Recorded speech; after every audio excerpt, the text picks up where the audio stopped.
उदयराज के लापता होने के 8 दिन बाद 14 मई 1998 को राजेंद्र ने दुबे जी की एक दुधारू भैंस को जहर देकर मार दिया और उसके बाद 21 मई को दूसरी भैंस और 25 मई को हरियाणा नस्ल की एक गाय को भी जहर दे दिया।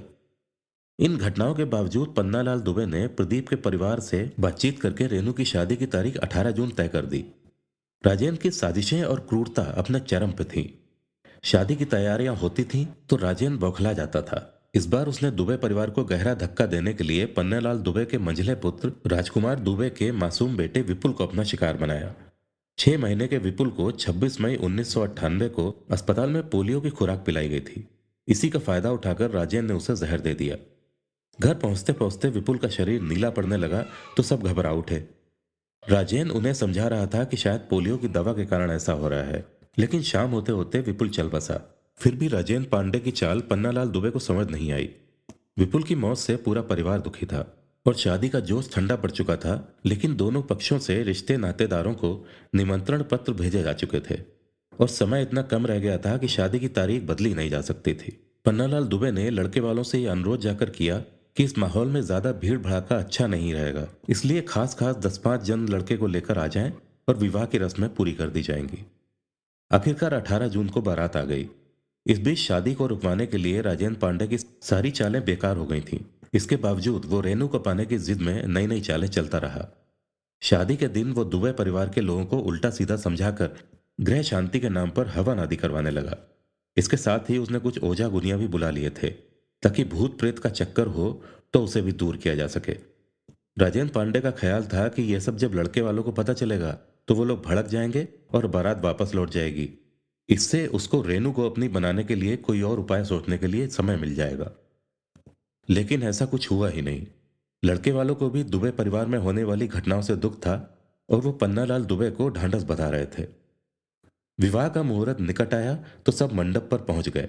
सारा काम शांतिपूर्वक हो रहा था कि अचानक पन्नालाल दुबे के 6 साल के पोते भोलू की हालत खराब होने लगी। उसे भी राजेंद्र ने जहर दे दिया था ताकि ऐन वक्त पर मौत हो जाने के कारण शादी टल जाए। जब भोलू की हालत ज्यादा खराब होने लगी तो राजेंद्र दिखावे के लिए उसको लेकर दवा के लिए भागा, लेकिन थोड़ी देर बाद ही वापस लौट आया। इस बीच भोलू मर चुका था। राजेंद्र लाश को लेकर अंदर जाने लगा तो गांव के बड़े बुजुर्गों ने समझाया कि शादी होने तक इस अशुभ खबर को छिपाए रखना ही ठीक होगा। लेकिन राजेंद्र का तो उद्देश्य ही शादी रोकवाना था। वो भोलू की लाश को लिए हुए अंदर पहुंच गया। भोलू की मौत ने सबको बेहाल कर दिया। रोना पीटना होने लगा, लेकिन तब तक फेरे पड़ चुके थे, इसलिए शादी तो नहीं रुक सकी। हाँ, रेनू की विदाई जरूर टल गई। तय हुआ कि अब कुछ समय बाद गौने में रेनू की विदाई होगी। एक दिन मौका देखकर राजेंद्र पांडे कहने लगा, मौसा, आपको याद है मैंने एक महात्मा की बात बताई थी। बहुत पहुंचे हुए महात्मा थे। उन्होंने कहा था कि शादी का सुयोग नहीं है और अगर शादी हुई तो परिवार में कई मौतें हो जाएंगी। आखिर विपुल और भोलू हाथ से निकल चुके हैं तो मुझे बड़ा डर लग रहा है मौसा। इस तरह 15 दिन के अंदर परिवार के दो दो लड़के। मरना जिलना तो भगवान के हाथ में होता है बेटा। पन्नालाल दुबे ने जोर से सांस लेकर सिर पर हाथ फेरते हुए कहा। उन दोनों का पिछले जन्म में हमारे ऊपर कर्ज बाकी था, उसे वसूल कर चले गए। अब हम कितना भी रोएं क्या कर सकते हैं। ये बात नहीं है, मैं तो रेनू की शादी के बारे में कह रहा था। संयोग कोई नहीं बदल सकता। उसका ब्याह प्रदीप के साथ होना था सो हो गया। अब वो हंसती खेलती हुई ससुराल चली जाएगी, बस और कुछ नहीं चाहिए मुझे। इस बीच 4-5 महीने बीत चुके थे। नवंबर के अंत में लड़के वालों ने 18 फरवरी 1999 को गौना देने के लिए कहा तो पन्नालाल ने तुरंत सहमति दी थी और रेनू की विदाई की तैयारी करने लगे। ये मालूम होते ही राजेंद्र जैसे पागल हो उठा और अब उसने रेनू के पति प्रदीप को ही खत्म करने का निश्चय कर लिया और अपने दो साथियों छब्बू पांडे और सुपारी पांडे को विश्वास में लेकर पूरी योजना बना डाली। राजेंद्र पांडे 23 दिसंबर 1998 को अपनी मोटरसाइकिल यूपी 66 6404 से प्रदीप के यहाँ पहुंच गया। प्रदीप उसे अच्छी तरह से जानता पहचानता था। दोनों कुछ देर इधर उधर की बातें करते रहे। फिर राजेंद्र पांडे कहने लगा, दुबे जी गौने में तुम्हें मोटरसाइकिल देना चाहते हैं, इसलिए उन्होंने मुझे भेजा है कि तुम्हें पसंद करवाकर गाड़ी खरीद लो। प्रदीप ने शर्मा कर कहा, इसमें मुझे क्या पसंद करना, आप जो ठीक समझें खरीद लें। नहीं भाई, दुबे जी ने कहा है कि मैं तुमसे पसंद करवाकर ही मोटरसाइकिल खरीदूंगा। तुम्हें करना ही क्या है, मेरी मोटरसाइकिल पर बैठो और चलकर पसंद कर लो। राजेंद्र पांडे की लच्छेदार बातों में आकर प्रदीप उसके साथ चला गया। विंध्याचल में एक दुकान पर बैठकर राजेंद्र ने प्रदीप को नाश्ता पानी करवाया। योजना के अनुसार वहीं छब्बू पांडे और सुपारे पांडे भी मिल गए। राजेंद्र ने दिखावे के लिए आग्रह करके उन्हें भी साथ ले लिया।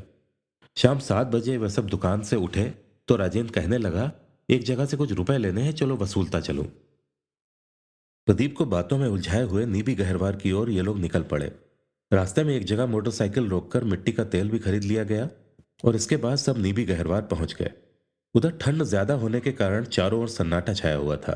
रात भी हो चली थी। रामपुरा गैपुरा रोड पर एक जगह सुनसान देखकर राजेंद्र ने मोटरसाइकिल सड़क के नीचे उतार ली और थोड़ा पश्चिम में बढ़कर रुक गया। प्रदीप ने अचकचा कर पहुंचा, क्या हुआ, रुक क्यों गए? उसी समय छब्बू पांडे और सुपारी पांडे ने अचानक प्रदीप को दबोचकर उसका मुंह भींच लिया। प्रदीप एकदम चौंका, पर वो कुछ समझ पाता इससे पहले ही उसके गले में गमछा लपेटकर कसा जाने लगा। प्रदीप छूटने के लिए छटपटाया तो, पर 3 जनों के कारण उसका कोई जोर नहीं चल पाया। आखिरकार वो बेदम होकर नीचे गिर पड़ा। इसके बाद जल्दी जल्दी उसके कपड़े उतारकर पत्थर से उसका चेहरा कुचल दिया गया, जिससे कि उसकी पहचान न हो सके। फिर तीनों ने आसपास से घास फूस बटोर कर लाश के ऊपर डाल दी और उस पर मिट्टी का तेल छिड़क कर आग लगाने के बाद वो वहां से भाग निकले। लेकिन पुलिस ने अंत तक राजेंद्र पांडे को पकड़कर सब कुछ उगलवा ही लिया। आवश्यक कार्यवाही के बाद 22 फरवरी 1999 को उसे स्ट्रेचर पर ही चीफ जुडिशियल मजिस्ट्रेट की अदालत में पेश किया गया, जहां से उसको जुडिशियल कस्टडी में भेज दिया गया। राजेंद्र की गिरफ्तारी से पहले सारे सबूत और साक्ष्य जुटाए जा चुके थे, इसलिए 23 फरवरी 1999 को ही उसके अगेंस्ट चार्जशीट कोर्ट में दाखिल कर दी गई। पुलिस राजेंद्र पांडे के सहयोगी छब्बू पांडे और सुपारी पांडे की गिरफ्तारी के लिए भी छापे पर छापे मार रही थी। हालांकि वो दोनों फरार हो चुके थे, लेकिन पुलिस के बढ़ते दबाव से घबराकर 28 फरवरी 1999 को छब्बू पांडे और फिर 8 मार्च 1999 को सुपारी पांडे ने भी चीफ जुडिशियल मजिस्ट्रेट की अदालत में आत्मसमर्पण कर दिया। Thanks for spending your time on my podcasts. Please press the like button and share your thoughts in comments.